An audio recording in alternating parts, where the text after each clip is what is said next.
이게 이제 마지막 단원이긴 해요. 이렇게 하면 이제 2학기 부분 마지막 단원인데, 자, 생태계 구성 요소와 환경. 앞에는 좀 지금 방금 배운 거는 좀 연관이 되고, 이 뒤에는 좀 물리 부분이랑 연관이 되는 그런 단원입니다. 자, 생태계 구성 요소. 이 하나하나는 개체라고 해요. 독립된 생명체는 개체라고 합니다. 근데 개체들이 모여서 이거는 한 종으로만 되어 있는 거, 같은 종으로만 되어 있는 거는 개체군이라고, 개체군. 근데 이런 개체군, 이 개체군, 이런 개체군, 이런 게 모여 있으면 군집이라고 하고, 이 군집이랑 주변의 환경들 있지, 환경. 그것까지 다 합치면 생태계라고 합니다. 생태계. 이건 개체, 이 한 종만 있으면 개체군, 여러 종들이 같이 있으면 군집, 이 군집과 주변에 있는 환경까지 합쳐서는 생태계라고 표현합니다. 이해하시겠지요?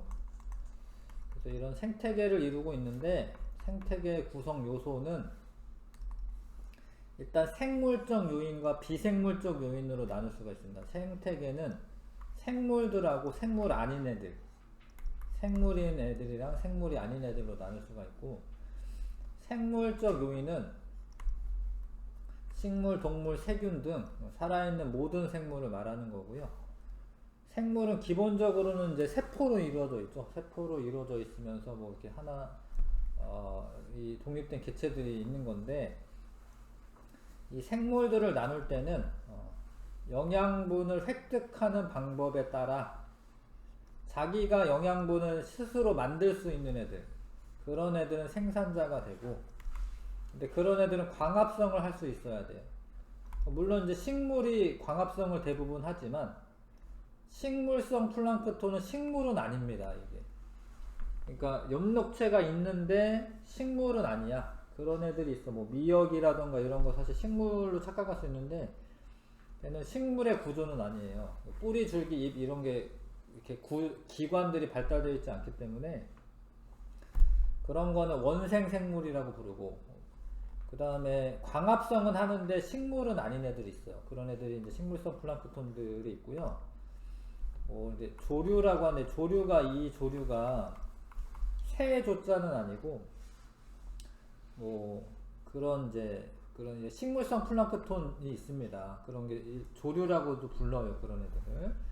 그런 애들은 스스로 양분을 만들 수 있기 때문에 생산자에 해당하는 거고, 소비자는 이제 스스로 양분을 못 만드는데, 그러면 다른 생물을 섭취를 해야 돼. 그래서 생산자를 먹이로 하는 애들은 1차 소비자, 초식동물들.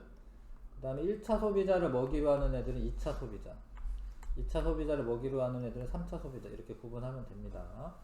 그래서 동물성 플랑크톤, 동물 플랑크톤, 그 다음에 초식동물, 육식동물, 이렇게 나누는데, 요런 애들은 다 합쳐서 소비자라고 부릅니다. 소비자. 근데 분해자는 다른 동물을 잡아먹는 거는 아니야. 잡아먹는 건 아닌데, 만약에 생물이 죽어요. 아니면 생물이 배설물 같은 거를 이제 이렇게 내보내. 그러면은 그런 거를 분해해가지고 양분을 얻는 애들이 있어요. 그러니까 곰팡이나 버섯이나 세균 이런 애들은, 버섯이 뭐 살아있는 애를 막 잡아먹는 건 아니야. 근데 나무가 죽으면 거기서 버섯이 막 펴요. 곤충이 죽으면 버섯이 피고 이럽니다. 이런 애들은 분해를 하는 거예요. 사체나 배설물을 분해를 하는 거죠. 요런 애들 그렇게 나쁜 애들은 아니에요. 좋은 애들이야. 이제 그런 생물들을 다시 무기물로 이제 되돌리는 애들이거든요. 요런 애들은 분해자. 생산자, 소비자, 분해자는 생물적 요인에 해당합니다. 그 다음에 비생물적 요인은 이런 생물적 요인 말고 이제 주변의 환경이 되는 애들, 뭐 빛이나 공기나 물이나 토양, 이런 애들은 비생물적 요인이 돼요. 비생물적 요인. 그래서 이런 거 다 합쳐가지고 막 상호작용하고 막 그러는데, 그거 합쳐가지고 생태계라고 하고요.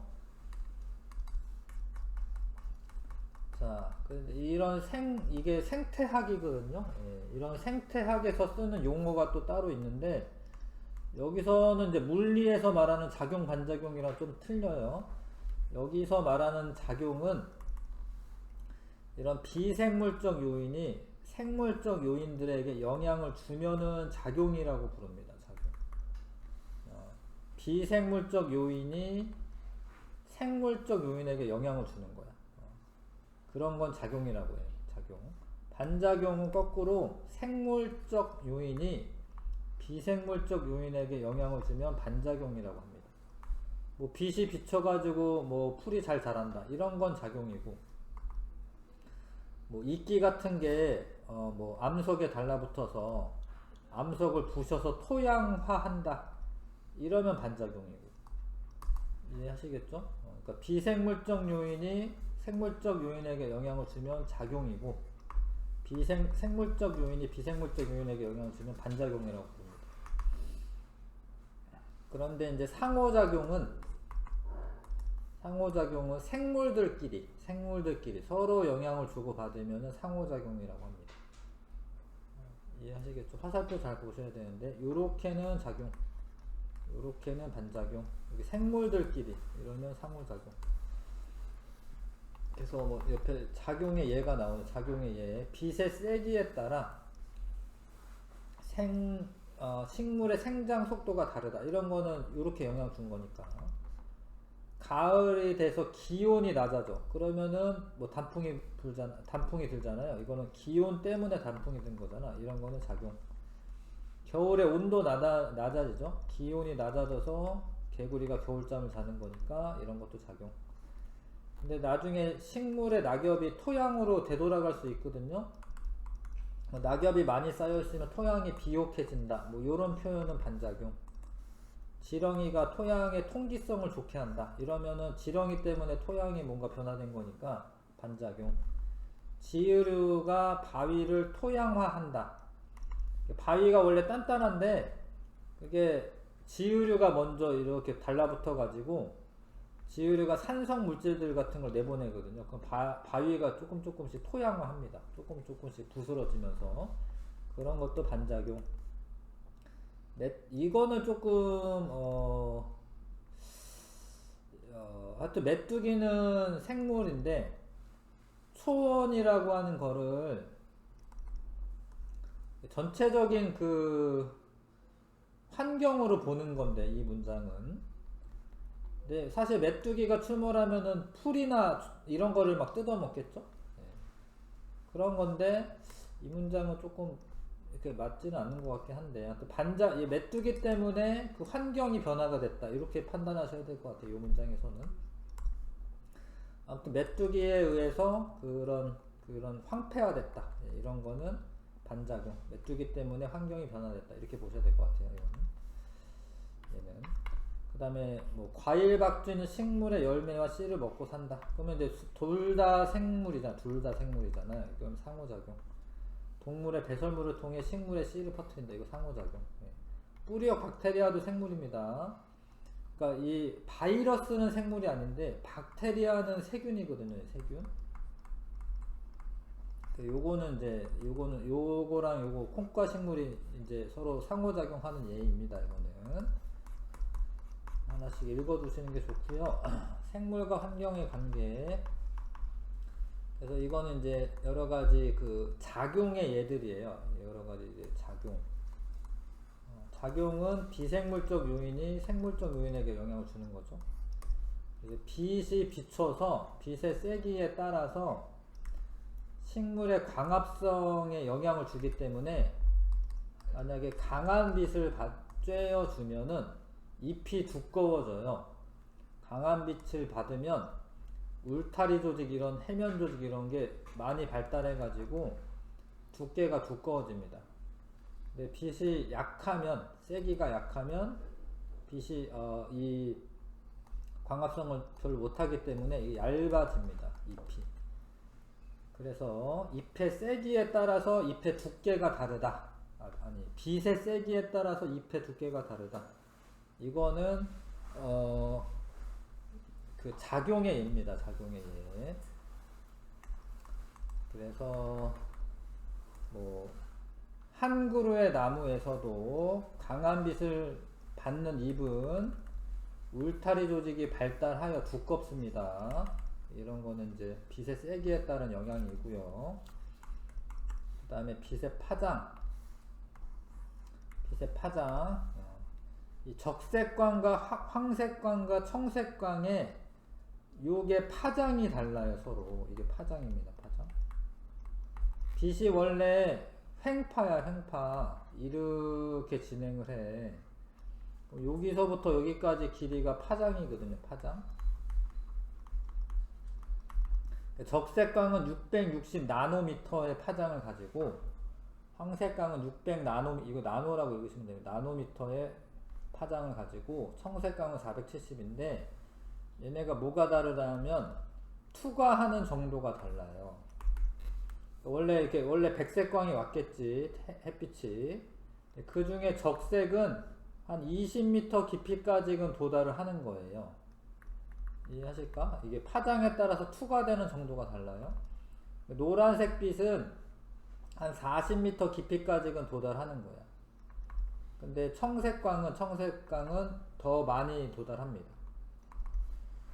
그런데 이 녹조류는 색깔은 녹색인데 얘가 실제로 광합성에 사용하는 빛은 적색을 사용해요. 적색.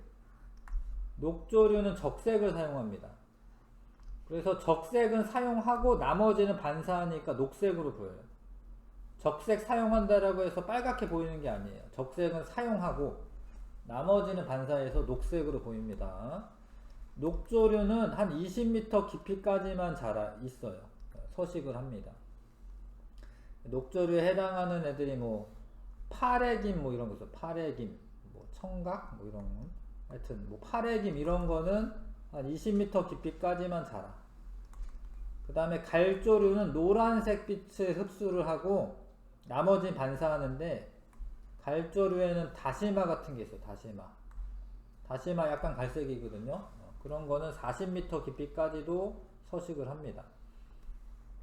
근데 김 있죠. 김은 하나하나 검은색인 것 같긴 한데 하나하나 보면은 적색을 띄어요. 그런 게 홍조류인데 홍조류는 40m보다 더 깊은 곳에서까지 자라요. 이렇게. 그러니까 이거는 빛의 파장이 얘네들의 서식하는 깊이에 영향을 준 거예요. 그래서 빛의 파장에 따라서 서식하는 해조류의 종류가 다르다. 이해하시겠죠? 네, 그래서 요런 영향을 준 겁니다. 이거는 빛의 파장에 따른 영향이고, 그 다음에 일조시간은 햇빛이 비추는 시간을 말하는 건데, 뭐 겨울 같으면 일조시간이 짧은 거고요. 여름에는 일조시간이 긴 거죠. 근데 일조시간에 따라서 개화하는 시기가 다릅니다. 식물에 따라서. 그러니까 예를 들어서 뭐 벚꽃이나 이런 거 봄에 피잖아요. 붓꽃이나 토끼풀 이런 거 봄이나 여름에 피는데 이런 거는 일조 시간이 길 때 피는 거예요. 일조 시간이 길어지는 봄이나 초여름에 개화를 합니다. 근데 국화나 코스모스는 일조 시간이 짧아지는 가을에 개화를 합니다. 그러니까 이것도 일조 시간에 의해서 얘네들한테 영향을 주는 거지. 개화하는 그 시기에 영향을 준 겁니다. 근데 동물들도 생식할 때 일조 시간에 따라서 번식 시기가 달라지는데 새들은 대부분 봄에 번식을 해요. 봄에 번식을 해야지 뭐 벌레들도 많이 날아다니고 여름에 그러면 이제 얘네들 이제 새끼들한테 잡아주고 이래야 되잖아요. 봄에 번식을 주로 합니다. 근데 송어나 노루는 일조 시간이 짧아지는 가을에 번식하게 됩니다. 가을에 곡식이 많이 익어서 그럴까? 하여튼 노루 이런 애들은 가을에 번식하고 송어 이런 애들은 일조 시간이 생식하는 그런 기간에 영향을 주는 거죠. 그래서 요렇게 세 가지는 빛하고 생물하고 관계인데 잎의 두께는 빛의 세기, 조류가 서식하는 이런 수심에 관계된 거는 빛의 파장, 개화 시기나 생식하는 시기는 일조 시간이랑 관계가 있어요. 이런 거를 외우셔야 됩니다. 이제 고등학생 되면. 지금은 그렇구나 이해하시면 되고. 자, 온도랑 생물하고 관계. 식물은 겨울에 이제 가을에 기온이 내려가면 단풍이 들잖아요. 그래서 단풍이 드는 거는 기온이랑 관계가 있습니다. 온도랑 관계가 있죠. 그 다음에 추운 겨울에 추운 지역에 사는 애들은 이제 털송이 풀, 뭐 에델바이스 이런 거 보면은 꽃잎에 막 털이 나 있어요. 그런 거 되게 뭐 알프스나 뭐 이런 데 사는 그런 꽃이거든요. 그런 데 피는 꽃인데, 그런 애들은 온도가 낮은 곳에서 있는 애들은 이렇게 털송이 풀이 많이 있고요. 그 다음에 동백나무와 같은 상록수는, 동백나무는 지금 뭐 어디 뭐 제주도나 아니면 남부지방에서는 동백나무가 겨울에 있는데, 여기도 있지. 여기 아파트촌에도 있던데, 그런 애들은 겨울에도 잎을 떨어뜨리지 않거든요. 근데 그런 애들은 큐티클층이 두꺼워서 잎이 떨어지지 않고 겨울을 지냅니다.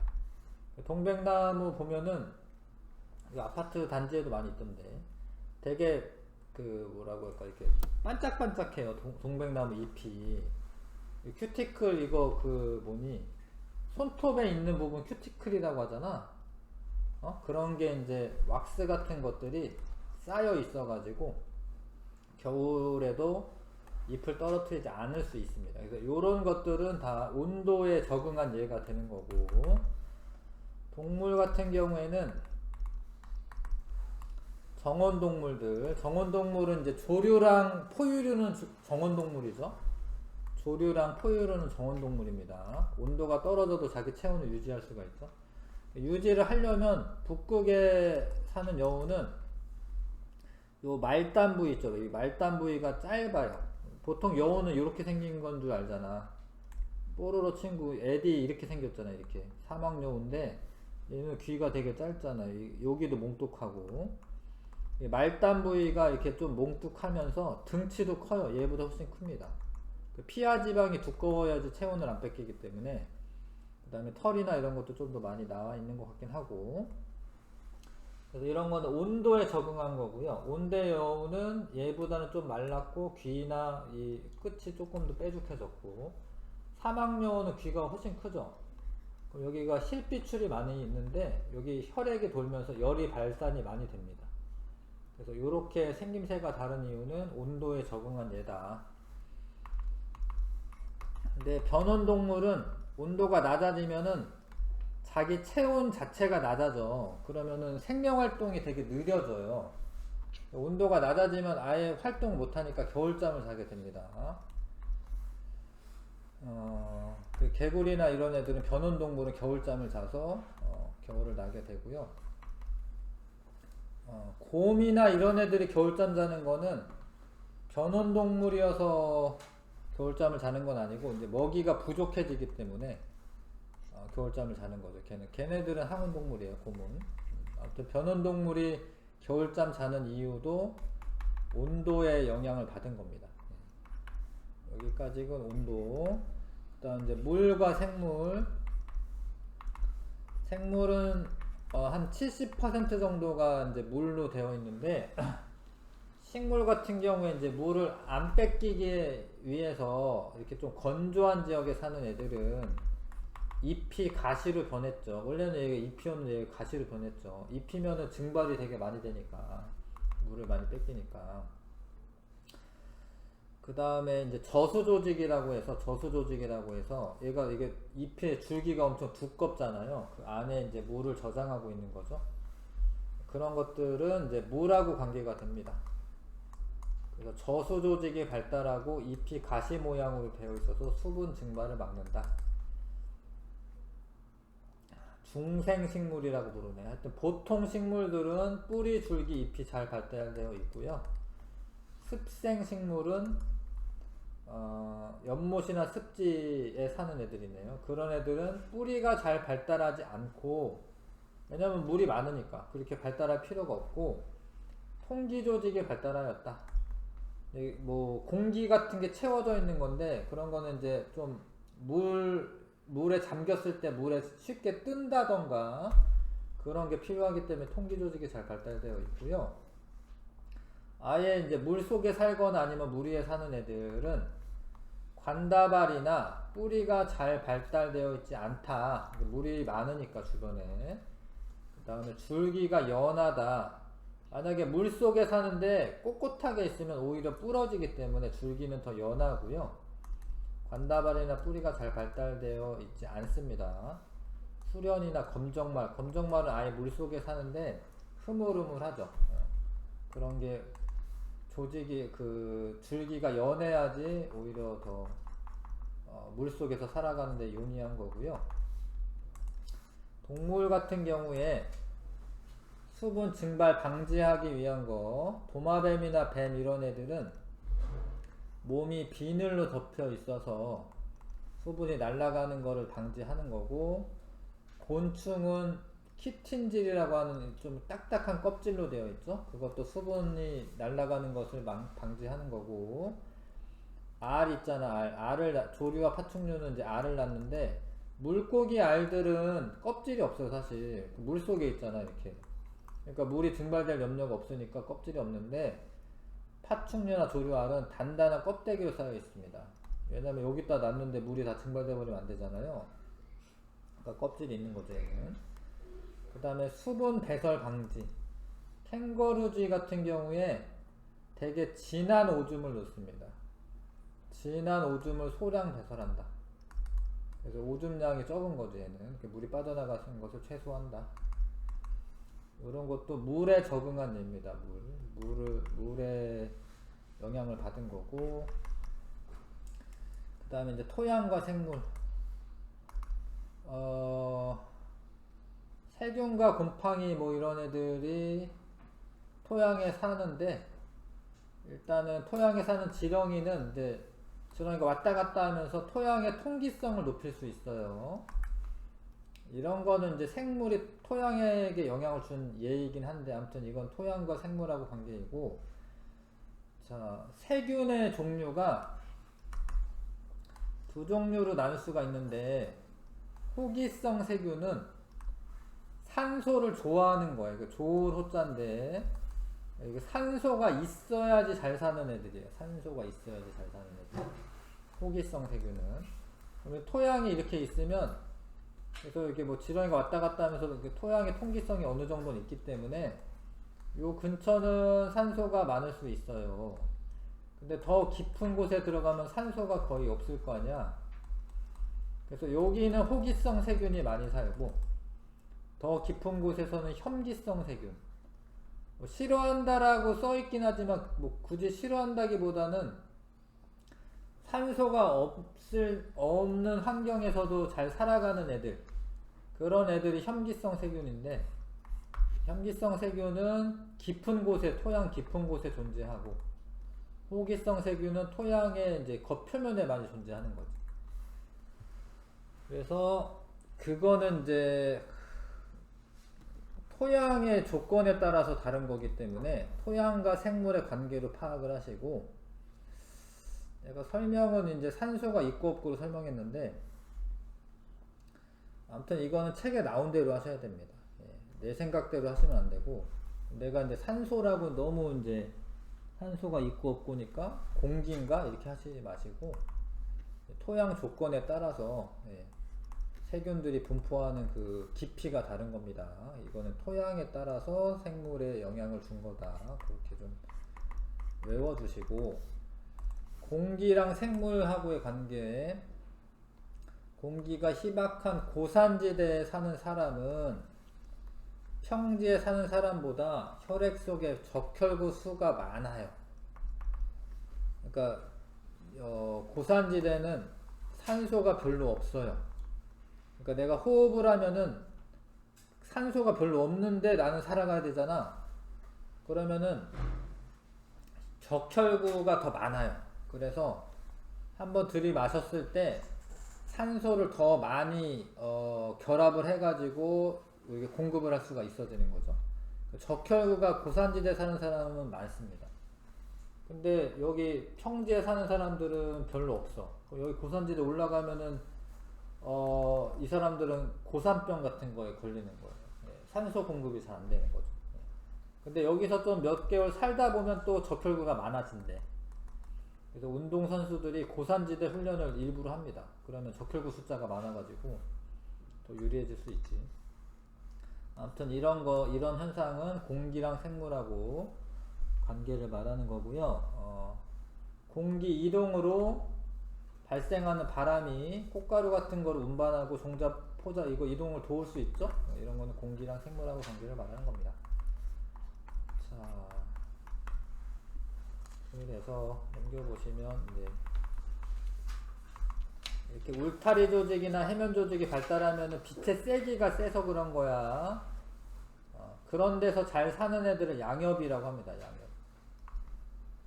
그러니까 식물 같은 거 기를 때 여기 실내에는 빛이 그렇게 많지는 않잖아요. 뭐 형광등 빛이나 뭐 이런 정도 있잖아요. LED 빛이나.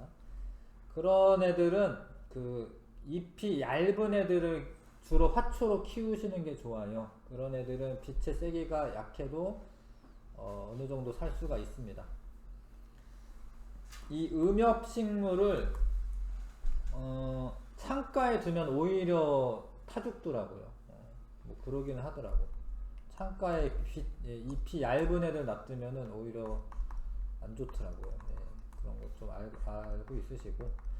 일조 시간하고 식물의 개화하고 관계인데, 단일 식물은 그 가을에 주로 꽃을 피는 애들이야. 그래서 밤의 길이가 길면 꽃이 펴요. 이 독고마리라고 하는 애는 낮의 길이가 길어지면 꽃이 안 펴요. 요때가 이제 가을에 핀다 뭐 이런 얘기인데, 재밌는 게 잘 봐요. 전체적인 밤의 길이는 긴데 중간에 빛을 한번 쪼여준 거예요. 그러면 꽃이 안 핍니다. 그래서 이 단일 식물한테 중요한 것은 밤의 지속 시간이야. 지속 시간. 이거는 그냥 심화 개념이니까 그렇구나 이렇게 하시면 되고, 그러니까 밤의 길이가 이렇게 지속이 되는 시간이 길면 꽃이 피고요. 장일식물도 마찬가지인데, 장일식물은 주로 봄이나 여름에 피는 꽃을 피는 애들 말하는 건데, 뭐 장미나 뭐 이런 애들, 요 낮의 길이가 길면 꽃이 피잖아요. 근데 밤의 길이가 길긴 한데 중간에 빛을 비춰주잖아. 그럼 꽃이 핍니다. 그래서 도시에 있는 장미 뭐 이런 거 보면은 가을에 가끔 꽃 펴요. 왜냐면 그 밑에 그 위에 뭐 이렇게 가로등이 있다던가 이러면은 이런 일이 있습니다. 이거는 좀 심화 개념이고 이런 일이 있다. 밤의 지속 기간이 길어야지 꽃이 피는 거고, 얘는 밤의 지속 기간이 짧으면 꽃이 피는 겁니다. 얘는 장애식물은. 자, 그 다음에 요거 볼게요. 빛의 세기에 대한 적응 옳지 않은 것. 양엽은 음엽보다 잎의 면적이 넓다. 두께가 두껍다 이래야 될 것 같은데, 양엽은 음엽보다 두께가 두껍다. 면적보다는. 다른 거 읽어볼게요. 양엽은 울타리 조직이 두껍게 발달한다. 맞고요. 음엽은 건조에 대한 우려가 적어 큐티클층이 얇다. 이것도 맞는 이야기긴 합니다. 이게 왜냐면 음엽은 이제 그 빛의 세기가 약한 곳에 있는 거거든요. 그런 애들 큐티클층이 얇고, 음엽은 울타리 조직에 비해 해면 조직이 더 발달해 있다. 이거는 봐야지 알겠네요. 그러네. 울타리 조직보다 해면 조직이 더 발달돼 있네. 해면 조직은 이렇게 듬성듬성하게 있는 걸 말해요. 울타리 조직은 빽빽하게 있는 거고. 이거 읽어본 다음에 있어야 되는 거구나. 그 다음에 음지식물은 양지식물이 살지 못하는 그늘에서도 살 수 있다. 맞아요. 1번 답으로 하시면 되고, 양엽은 응엽보다 면적이 더 좁구나. 빛의 세기가 너무 세서 그렇구나. 그 다음에 가을에 꽃이 피는 국화를 계절이 앞당겨서 꽃을 피우게 하려면